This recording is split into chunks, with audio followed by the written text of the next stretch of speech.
I know when they're coming to look because they'll come in a white van, and if I challenge them, they'll say, "Oh, can you tell me where number 63 is, mate?" And it'd be a bit warmer.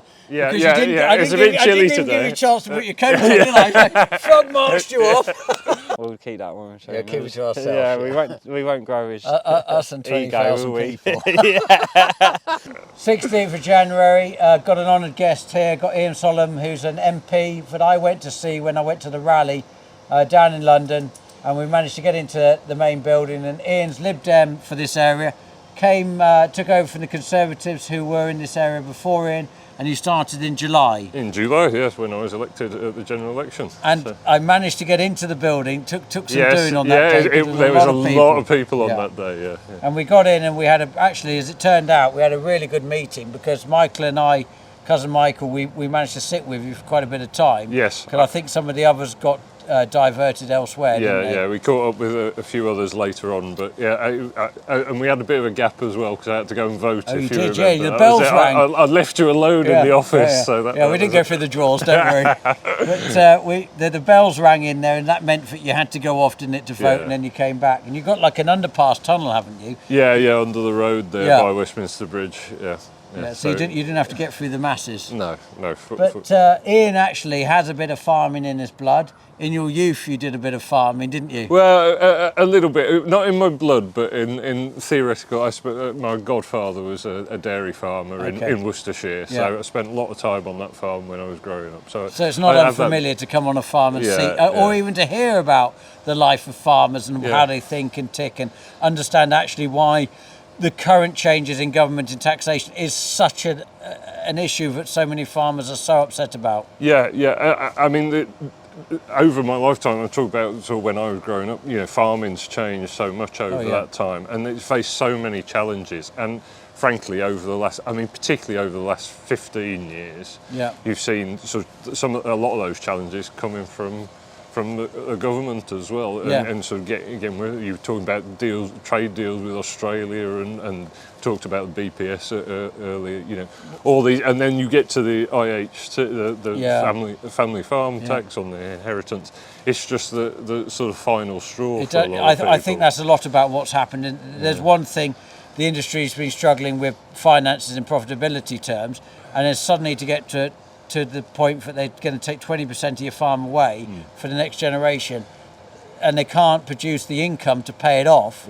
It's all relative. If you're making a lot of profit and you're doing really well, you can actually put money aside to pay the tax. But we're paying tax on making profit, but then to get caught out when you die, I think it's a cruel tax. The margins are so tight. It's an asset rich, but the margins in terms of profit. I mean, for my business, obviously we're benefiting with the fact that the assets are going up, because it enables us to effectively do more projects by being able to borrow against the asset value. So there's the advantage of that. Of course, the next problem comes when you suddenly get a tax that you can't pay. What do you do? I mean, we've made the decision we're going to find a way around this, and we're looking at different things, but I'm really hoping that people like yourself are going to be able to campaign to have it turned, and so that it doesn't go through, and I think there's talk about it going through, and I thought late spring, summer, and you actually said you think it's going to be more autumn based. So I mean, if we're gonna get the government to row back, and I don't think we'll see a full U-turn. I think that'd be too embarrassing for them. But I think we might potentially see something on the thresholds changed even more. I mean, certainly, look, we really need them to completely rethink this. If they want to go after people like James Dyson, then this isn't the way to do it. No. And I think it was really telling. Alistair Carmichael asked Keir Starmer, "Well, why are you doing this?" And he didn't have a good answer. And in the bigger picture, we don't have a strategy for agriculture at the national level, and we need one. Where is my future? What do they want from us? We're pretty simple in the sense that each year we grow a crop to feed people. That is our role in society. But it feels actually now that they're working against this in such a manner that I think a lot of people are questioning, should they carry on? If they get out, and who's going to buy the land? Is that now going to be international investors who are going to start owning England? Is that that where we're going as a country? Well, and that's it. We need to decide what we want as a country, and we need to have that debate. You know, I mean, Keir Starmer's in Ukraine today. You know, lots of thought about you know the future security and global issues.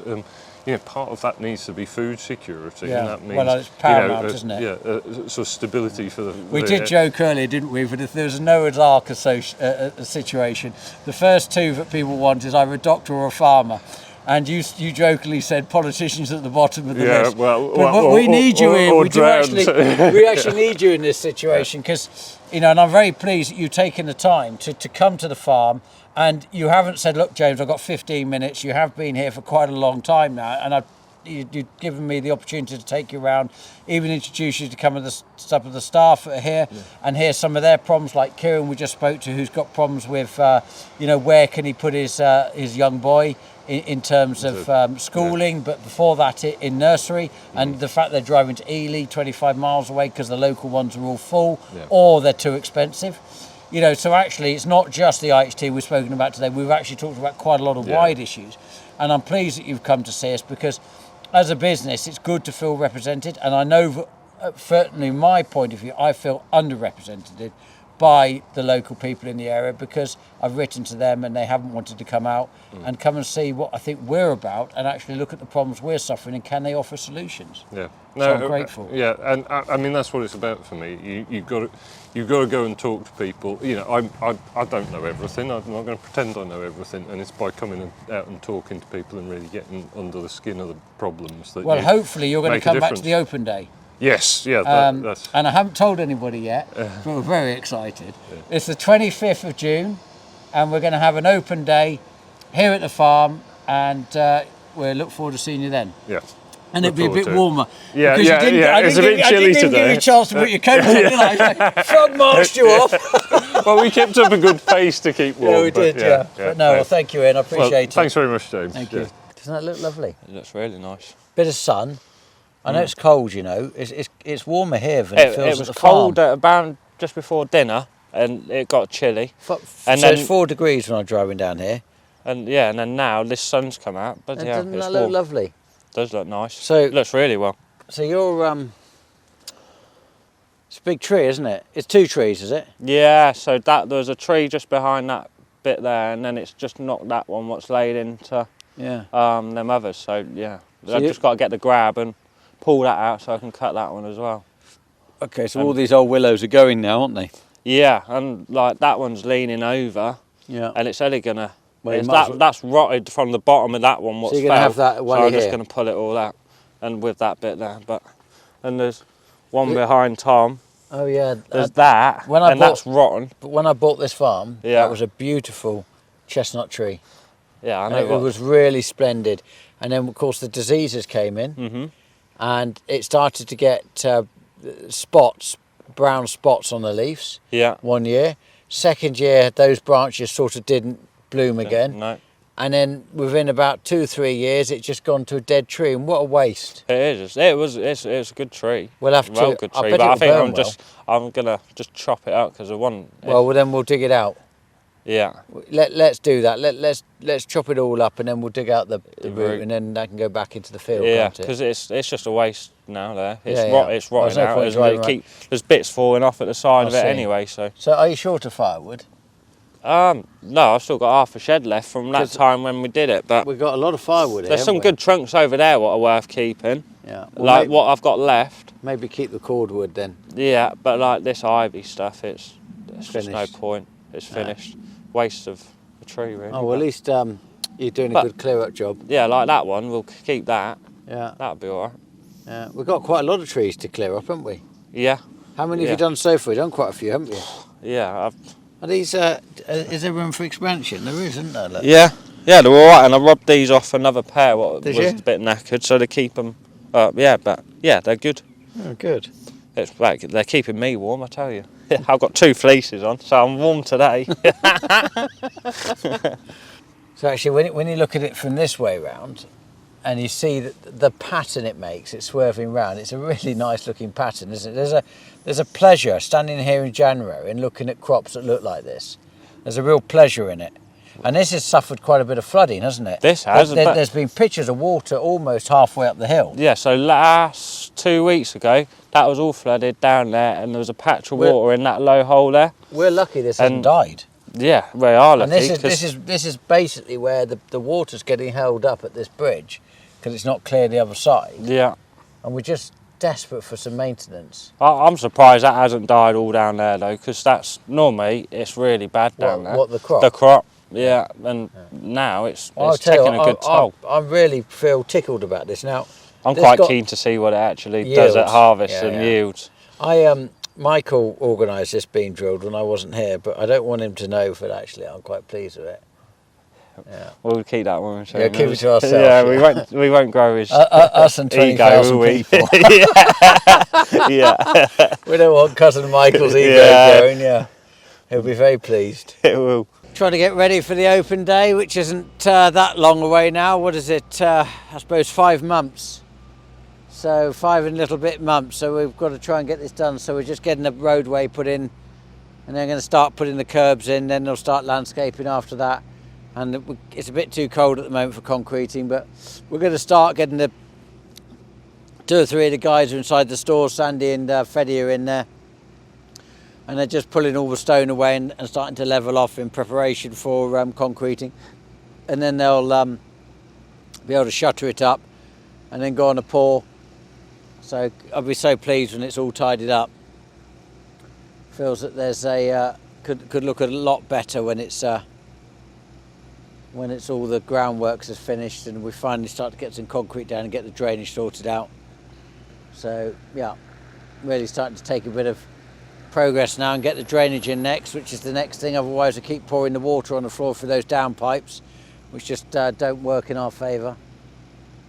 So fingers crossed this time next week we're starting to lay curbs.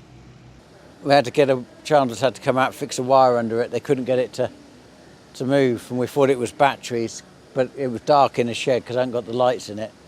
So they had to take it out very slowly to not damage the vario. And they got it round here, and they finally found that on top of the gearbox that there was a wire that had gotten it eaten out by a rat, and they fixed the wire now and it's back operational, but deeply frustrating. But we have got this spray which Tony Knight from Rodi has provided us, and we put them on the combines, on the pipes where they've been eating. So he's going to come out and we're going to check to see how that's worked, but it's a deterrent, so fingers crossed it has. So this is in the workshop. We refer to this as Lithuania corner. So this is Raymond's little corner in the workshop, and he's going to rub this forklift down and he's going to paint it green so that this can then go in the spray store ready to just be dedicated to unloading and unloading all the chemical containers. So it's a nice little electric forklift, and Simon's sort of looked over it and made sure the charger works, etc. And then we're going to paint it up and sticker it up, and hopefully it looks smart and it'll be just the job what we want. It's only like a 1.5, 2 ton, I think it's 2 ton this one, 2 ton forklift, but that's perfect for it. It's only a ton at a time to unload. So yeah. So we're just getting packed now for our great adventure to go off to Germany, and Tony's flown in to come and have a look at the success of the spray he bought me. So he sent us 3 cans to do the combines. Actually, we managed to do all 4 combines in less than 1 can. Yeah, no, it goes a long way. It does go a long way. So I've known Tony for a long time, and I really enjoy abusing him. And the only reason he stood here like a hard man in the t-shirt is he wants to make sure that the branding is appropriate rather than his Mickey Mouse cartoon top. Yeah, I'll put it on in a bit. It also makes you look quite a wimp. Or can I wear my jacket? Yeah, exactly. Actually, I'm told that this is a slimming jacket. It's not working. I noticed the other day I had a cup in my pocket when I was at Amazon, so it was sticking out like it was actually the cup. I wondered where you were going with that. But, nothing to do with front ballast, but it just happened to look like But actually, I must tell you that Michael's just run in there and he's just complaining that his clothes are too big, but that's not true. Okay, there's another slimming one. Seriously, we better just talk about this. So, yeah. we had the other day, would you believe, we had Chandler's had to come in this week because they had to tow the Fendt tractor around because it was in the dark shed where there's no electricity yet. And the rat had got on top of the gearbox, eaten a wire, and so now we've got a problem now on the tractor, which is really frustrating. But we think that's probably when it was outside because we don't think there's any. They were inside the shed. Before we did all the spray, obviously we were getting nibbled on the top of the class combines, on the top of the pipe. Yeah. And then you rang me up and said, actually, I think I've got a solution for this. So Sandy went and sprayed them on, and we have started the combines up because the engineers have been here this week, and they haven't missed a beat. Good, so there we go. I've turned up really hoping I wasn't going to get bullied. Yeah, it might be, but currently that works. Good, fantastic. We'll monitor it, but how much is that can? So the sort of trade price, if you like, is about £20 out of your stores, and as you already said, it goes such a long way. That'll last you a while. Sale? I am. I always have been as well. I don't know why. So you know that. I mean, I first met Tony because they supply what's it called? Kaobial. Yeah, there's many ways of saying Yeah, it. I know. Yeah, I think I've got it right now. We met, I think, back when I first put the grain store in, about 2008 I started, so maybe 2010 or 12 when I put the new set of grain store in. And you abused me right from the off. Yeah. I remember. I don't alter. And so basically, it's an insecticide spray that kills, mite and weevil. And weevil's really one of the things we worry about in grain storage. Sawtooth beetle as well. So some will spray the entire store. We actually just spray the top, the last 1,000 ton of an 8,000 ton bay, and it creates a capping. It's like exactly, because a lot of the bugs are at the top. Yeah. The official way to Blows do it up is do every ton. Do the whole tonnage all the way through, but it seems to have done the job for you. Actually find just doing the top, creating that capping. Now that might, as you write, might not work for everyone because some stores, they've got the bugs in. Yeah. Because they're new stores, we haven't got the bugs in for the beginning. Got it, totally. And I know they hear that they drop off the rafters and things. It's worked for us, so that I was pleased to try this, and I was sceptical, wasn't I? And you said to me, "Look, James, this will do anything," and I would say this will make things grow, but it's not appropriate on this channel. No, it's not. Let's not go there. I tried it, and so far, all joking aside, all good. To date, it's worked. Good. And that's been on for a month now. Yeah. So we'll see what happens, but actually, that's quite an interesting product. It's funny. You say you sceptical. Despite being the salesman, you point out, I'm quite sceptical about things too. Yeah. And this is one of those sort of products where you sort of think, is it going to work? Is it not? And it's just built momentum without us really giving it a huge push. Who sells it? We just sell it to your sort of agricultural stores, so you can buy it from any sort of local merchant that's around you, and they'll come in and get. We like that's the place to go and source it. So you Win Station, Mole Valleys, all these sort of places, they'll all have it. Yeah. I mean, you wouldn't believe it would work, would you? No, it's. Why does it work? What's in it? Just right. That I'll write on a menu as I go to my grave because it's a big secret. Okay. But no, it's basically your great granny was an Italian's favourite dish. Is it one of those? Exactly that. Okay. Even I don't know totally, but what a big content of it is just a bittering agent. So in the same way in rodent baits stop. Do they have to eat it? No, to die? They don't die at all. It just puts them off chewing. It's not killing them. You still need your poison to kill them. So but this, basically, they go to chew it, and it makes their teeth go back, and they just don't like it. And I think basically a huge content is bittering agent. The official label says 6 months. Every 6 months we apply, but officially... So actually, technically, twice on a combine. In a year. As long as...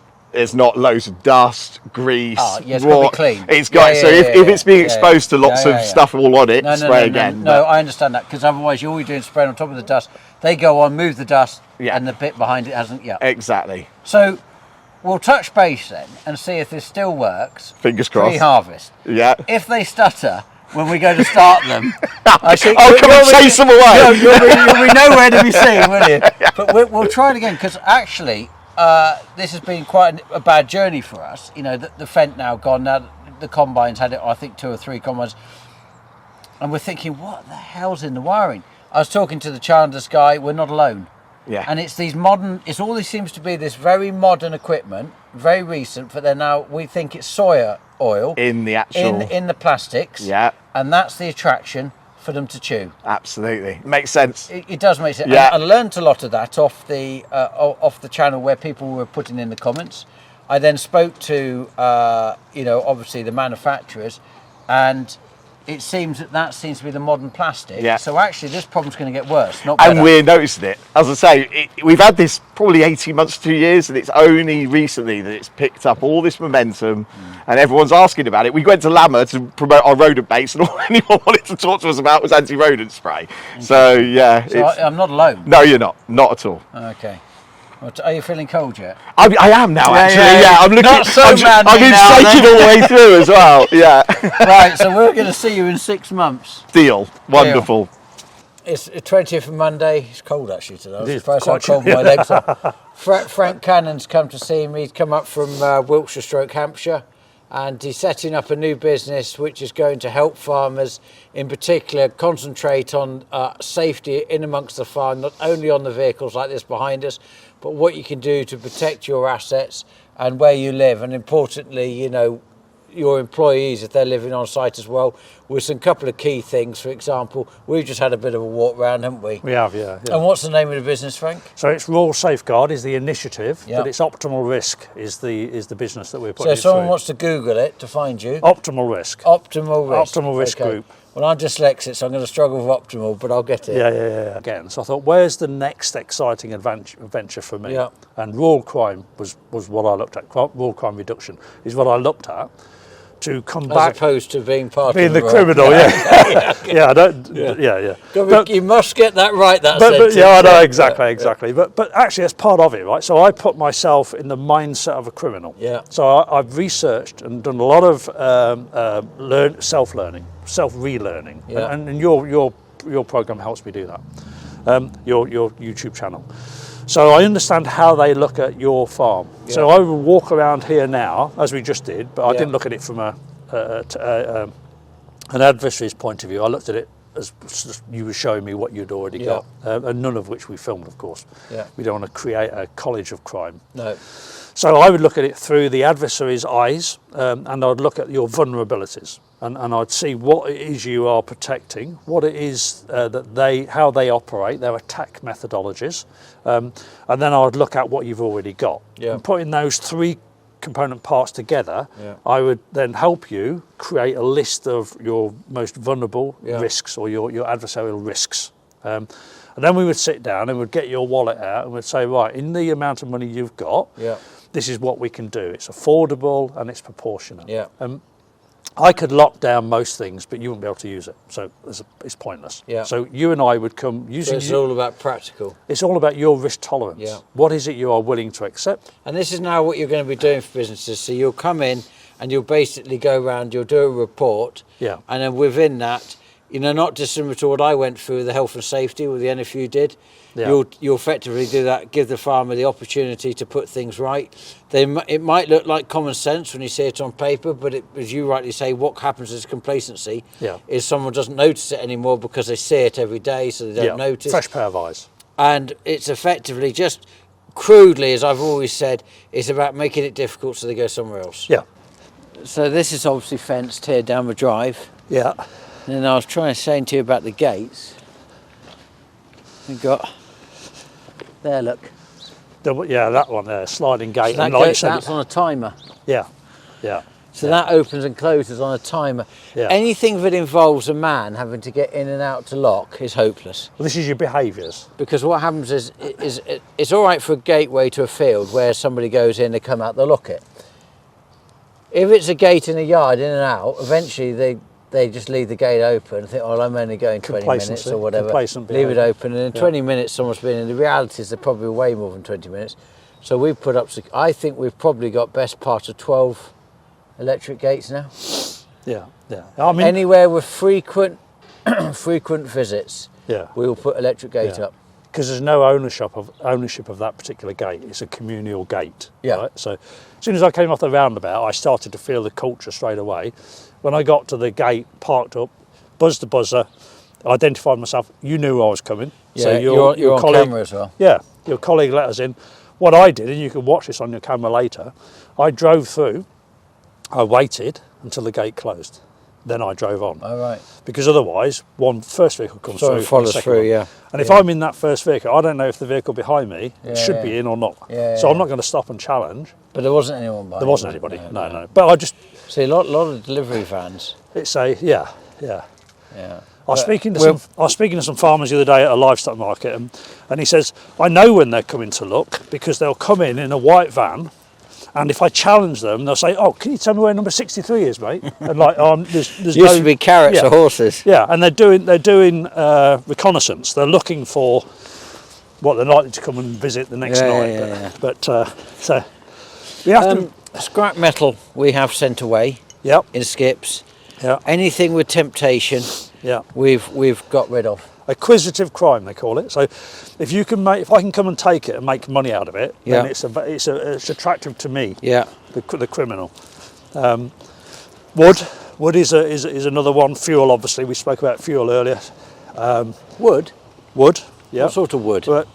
Fencing. So you've got pallets with a load of fencing on. They'll come and nick that. Anything they can resell, or they can use in a domestic environment.